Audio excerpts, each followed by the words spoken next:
मध्ये गणेश उत्सवाला सुरुवात झालेली आहे आणि मंगलमय वातावरणामध्ये संपूर्ण गणेशांचं हे आगमन झालेलं आहे आणि आज उत्सवाचा तिसरा दिवस आहे आणि आज आपण आलेलो तुळशीबागेमध्ये जो महागणपती पुण्यातील मानाचा चौथा गणपती तुळशीबाग मध्ये आलेलो आणि यंदा त्यांनी जगन्नाथपुरीचा देखावा सादर केलाय। खरं तर पुरी हे श्री भगवान विष्णू आणि श्रीकृष्णाचे वैकुंठ भुवन मानले जाते। पौराणिक कथेनुसार या मंदिराला मोठा इतिहास आहे, धार्मिक महत्व देखील आहे आणि तेच तुळशीबागेमध्ये साकारलेलं आहे। आपल्या मंडळाचे कोषाध्यक्ष नितीन पंडित आपल्या समोर आहेत। ही संकल्पना कशी सुचली आणि दरवेळेस गर्भगृहच का आपण करता?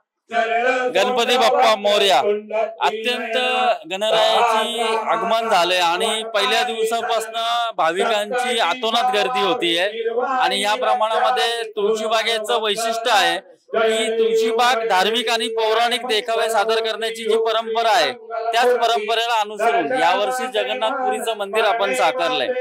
याच्या मागची कल्पना एकच आहे की भारत देशातील जे तीर्थक्षेत्र आहेत तिथं बऱ्याच लोकांना जाता येत नाही आणि हे जर तीर्थक्षेत्र आपल्या इथे आपण केलं तर इथे येणाऱ्या सगळ्या भाविकांना गणेश भक्तांना त्याची अनुभूती येईल या उद्देशाने आम्ही जगन्नाथपुरीचं मंदिर इथे साकारलंय आणि नुसती प्रतिकृती न करता जगन्नाथपुरी मंदिरातलं जे गर्भगृह आहे त्या गर्भगृहातले जगन्नाथ, बलभद्र आणि सुभद्रा या देवतांची इथं प्राणप्रतिष्ठापना केली आहे आणि खास पुरीवरनं ते गुरुजी इथं आलेले आहेत आणि ते गुरुजी रोजचे धार्मिक विधी जसे जगन्नाथ मंदिरात होतात तेच विधी आपल्या या मंदिरात सुद्धा होणार आहे आणि या संदर्भामध्ये नागरिकांना येणाऱ्या गणेश भक्तांना याचा अनुभव येणार आहे।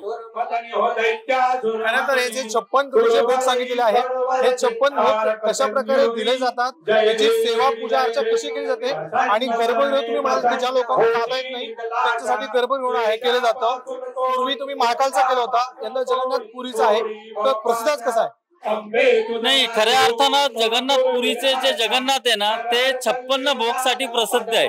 तिथे सकाळपासून रात्रीपर्यंत त्या देवताला भोग अर्पण केले जातात आणि प्रसादाचं वाटप केलं जातं। तीच कल्पना तेच धार्मिक विधी घेऊन आज आम्ही तुळशीबागेमध्ये संपन्न केले। इथं व्यापाऱ्यांच्या सहकार्याने रोज इथं जगन्नाथ देवतांना भोग दिला जातो आणि आरती झाल्यानंतर ते भोग म्हणजे त्या प्रसादाचं वाटप केलं जातं आणि खऱ्या अर्थानं जगन्नाथ मंदिरातले जे षोडोपचार म्हणजे धार्मिक विधी असतात ते धार्मिक विधी सकाळच्या 6 वाजल्याच्या काकड आरतीपासून ते संध्याकाळच्या शेजारतीपर्यंत सर्व धार्मिक विधी इथं संपन्न केले जातात। पहले तो बोलेंगे जय जगन्नाथ जी। ये पुणे में जो जगन्नाथ जी का श्रृंगार को लेकर और जगन्नाथ जी के साथ में गणेश के साथ में जगन्नाथ जी को यहाँ पे प्रेजेंट किया गया है। पूरा उड़ीसा का पुरी में जगन्नाथ जी का जैसे आपका देखेंगे यहाँ पे भी वैसे ही पूजा अर्चना किया जाता है और जैसे भी मंदिर में जो रीति नीति से मंदिर का जो पूजा अर्चना होता था वैसे ही यहाँ पे भी 10 दिन के लिए यहाँ पे जगन्नाथ जी को यहाँ पे रिप्रेजेंटेटिव किया गया है और वैसे ही पूजा अर्चना होता है। सुबह में जैसे जगन्नाथ जी का मंदिर में मंगला आरती डेली होता है वैसे ही यहाँ पे भी जगन्नाथ जी का मंगला आरती होता है, रात में शयन आरती होता है, सुबह में एक सकाल धूप का जो मंगल भगवान का भोग लगता है वैसे ही भोग लगता है। जो मंदिर में जो जगन्नाथपुरी में जैसा जैसा होता है यहाँ पे भी वैसे वैसे सिस्टमेटिक से हो रहा है। वहाँ का जो माहौल है और यही का गणेश उत्सव का जो माहौल है आपको कुछ नजर आया और कैसे महसूस किया? सुने, जगन्नाथ जी के जैसे कि 12 महीने में 13 पर्व होता है जगन्नाथ जी का पुरी में। गणेश यात्रा, गणेश पूजा भी होता है, रथ यात्रा भी होता है। रथ यात्रा में जैसा माहौल रहता है वैसे यहाँ पे गणेश पूजा में भगवान का गणेश चतुर्थी से भीड़ वैसा ही है। बहुत ही भक्त आते हैं भगवान को दर्शन करने के लिए, जगन्नाथ जी को दर्शन कृपा लेते हैं और गणेश भगवान का भी कृपा लेते हैं। वैसे ही जगन्नाथ जी के यहाँ पे जो भगवान यहाँ पे बैठे हुए हैं पुरी के रथ यात्रा में वैसा भीड़ होता है जैसे यहाँ पे भीड़ होता है, तो एक ही तरह लगता है जगन्नाथ जी का रथ यात्रा की तरह लगता है। खरं तर पुण्यातील गणपती हे महाराष्ट्राच्या संस्कृतीची शान असं म्हणतात।